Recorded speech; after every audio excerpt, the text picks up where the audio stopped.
భూభారతి మేడకు ధరణి ఉచ్చు 4 ఏళ్ల పాటు ధరణిని ఆడిట్ చేయని ఫలితం 50 కోట్ల స్కామ్కు ఊతం సాంకేతిక లోపాలను ఆసరగా చేసుకొని ఇంటర్నెట్ మీ సేవ నిర్వాహకులు డాక్యుమెంట్ రైటర్ల చేతివాటం ఖజానాకు చేరాల్సిన రిజిస్ట్రేషన్ ఛార్జీలు సొంత ఖాతాలకు దాదాపు 4000 లావాదేవీలపై అనుమానాలు ఇందులో 3000కు పైగా ధరణిలోనే జనగామగడ్డలో రంగంలోకి ఎన్ఐసి పూర్తి అమౌంట్ కట్టాకే ప్రాసెస్ జరిగేలా భూభారతిలో మార్పులు రెవెన్యూ అధికారుల పాత్రపైన అనుమానాలు సీఎం సీరియస్ ఎంక్వైరీ చేయాలని కలెక్టర్లకు ఆదేశాలు ఇది కౌంటర్ న్యూస్గా రాసుకొచ్చింది.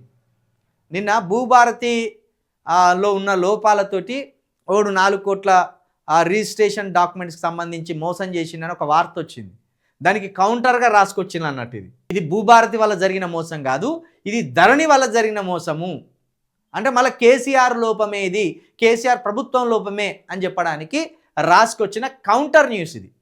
మొన్ననే కదా భూభారతిలో ఇట్లా డాక్యుమెంట్ ఛార్జీలు ఒక మోసగాడు కొల్లగొట్టి అది మోసం చేసిండు అని నమస్తే తెలంగాణ రాసుకొచ్చింది.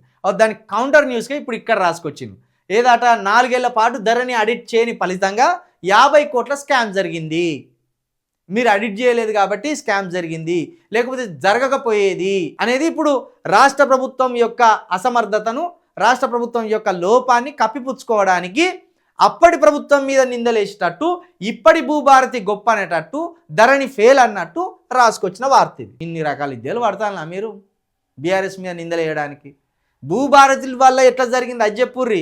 ధరణి ఆడిట్ చేయకపోతేనట భూభారతి మెడకు చుట్టుకున్నదట. ఎంత ముద్దుగా రాసుకొచ్చిందా మీరు వార్తలు.